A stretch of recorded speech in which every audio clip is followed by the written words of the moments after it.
ಇಲ್ಲ, ನಾವು ಯಾರ ಲಾಬಿಗೂ ಯಾರ ಒತ್ತಡಕ್ಕೂ ಮಣಿದಿಲ್ಲ ಅಂತ ಹೇಳ್ತಾ ಇದೆ ಸರ್ಕಾರ. ಬಟ್ ವಿಪಕ್ಷ ಹೇಳ್ತಾ ಇರೋದೇನು? ಕರ್ನಾಟಕ ಸರ್ಕಾರವನ್ನ ಯಾರು ರೂಲ್ ಮಾಡ್ತಿದ್ದಾರೆ? ಸರ್ಕಾರವನ್ನ ಕೆ.ಸಿ. ವೇಣುಗೋಪಾಲ್ ರೂಲ್ ಮಾಡ್ತಾ ಇದ್ದಾರೆ. ಕೇರಳ ಸರ್ಕಾರ ಕರ್ನಾಟಕವನ್ನ ರೂಲ್ ಮಾಡ್ತಾ ಇದೆಯಾ? ಕೇರಳ ಜನಪ್ರತಿನಿಧಿಗಳ ನಿಯೋಗ ಬೆಂಗಳೂರಿಗೆ ಯಾಕೆ ಬಂತು?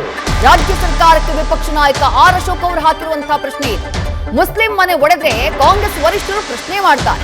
ಅಕ್ರಮ ವಲಸಿಗರ ವಿರುದ್ಧ ಕಾರ್ಯಾಚರಣೆ ಅಂತ ಸಿಎಂ ಹೇಳಿದ್ರು. ಕೇರಳದಲ್ಲಿ ಬಂಗ್ಲೆ ಕಟ್ಕೊಡ್ಲಿ, ಇಲ್ಲಿ ಕೇಳೋಕೆ ನೀವ್ ಯಾರು ಅಂತ ಪ್ರಶ್ನಿಸಿದ್ದಾರೆ ಆರ್ ಅಶೋಕ್. ಕರ್ನಾಟಕ ಸರ್ಕಾರ ಯಾರು ರೂಲ್ ಮಾಡ್ತಾ ಇದ್ದಾರೆ? ಆ ಕೇರಳದ ಜನರಲ್ ಸೆಕ್ರೆಟರಿ ಇದ್ದಾರಲ್ಲ, ಯಾರು? ವೇಣುಗೋಪಾಲ್.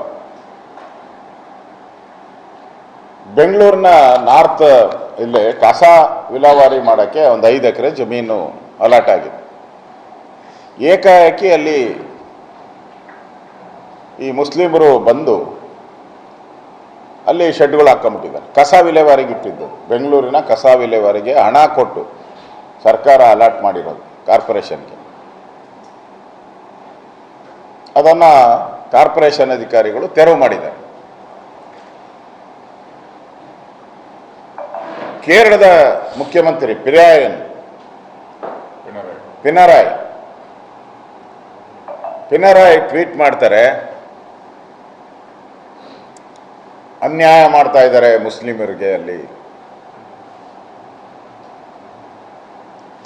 ಅದು ಹಾಳಾಗೋಯ್ತು. ಏನೋ ಟ್ವೀಟ್ ಮಾಡಿದ್ದಾನೆ, ಜ್ಞಾನ ಇರಲಿಲ್ಲ, ಬುದ್ಧಿ ಇಲ್ಲ, ಮುಖ್ಯಮಂತ್ರಿಯಾಗಿ ಅವ್ರಿಗೇನೋ ಜ್ಞಾನ ತಪ್ಪಿರಬೇಕು, ಮಾಡಿದ್ದಾರೆ ಅಂತ. ಈಗ ನಿಯೋಗ ಬಂದ್ಬಿಟ್ಟಿದೆ ಅಲ್ಲಿನ ಕರ್ನಾಟಕ. ಅದರಿಂದ ಈ ಯಲಹಂಕ ಕೋಗಿಲು ಗ್ರಾಮದಲ್ಲಿ ಏನು ಸರ್ಕಾರಿ ಜಮೀನಿದೆ, ಆ ಜಮೀನು ಸರ್ಕಾರಕ್ಕೆ ಸೇರಿದಂಥದ್ದು. ಅದು ಸರ್ಕಾರದ ಕಸ ವಿಲೇವಾರಿಗೆ ಇಟ್ಕೊಂಡಿರೋವಂಥ ಜಮೀನು, ಅದು ಉಳಿಬೇಕು. ಇಲ್ಲಿ ಇದರಲ್ಲಿ ಕೇರಳದ ಸರ್ಕಾರ ಬಂದು ಕರ್ನಾಟಕದ ಜಮೀನು ಬಗ್ಗೆ ಮಾತಾಡುವಂಥ ನೈತಿಕ ಅಧಿಕಾರ ಇಲ್ಲ. ಆದರೆ ಈ ಸರ್ಕಾರ, ಕಾಂಗ್ರೆಸ್ ಸರ್ಕಾರ ಸರೆಂಡರ್ ಆಗಿದೆ ಕೇರಳಗೆ ಒಂದು ರೀತಿ. ಯಾಕೆಂದರೆ ಅಲ್ಲಿ ರಾಹುಲ್ ಗಾಂಧಿ ಹಿಂದೆ ಗೆದ್ದಿದ್ರು, ಈಗ ಪ್ರಿಯಾಂಕಾ ಗಾಂಧಿಯವರು ಅಲ್ಲಿ MP ಆಗಿದ್ದಾರೆ, ವೇಣುಗೋಪಾಲ್ ಕೇರಳದವರು. ಒಂದು ರೀತಿ ಕರ್ನಾಟಕ ಇವತ್ತು ನಡೀತಾ ಇರೋದು ಕೇರಳ ಮೇಲೆ ನಡೀತಾ ಇದೆ, ಕೇರಳ ಸರ್ಕಾರದ ಮೇಲೆ. ನ್ಯೂಸ್ ಫಸ್ಟ್ ನಿರ್ಭೀತಿಯಿಂದ ನಿಮ್ಮ ಪರವಾಗಿ.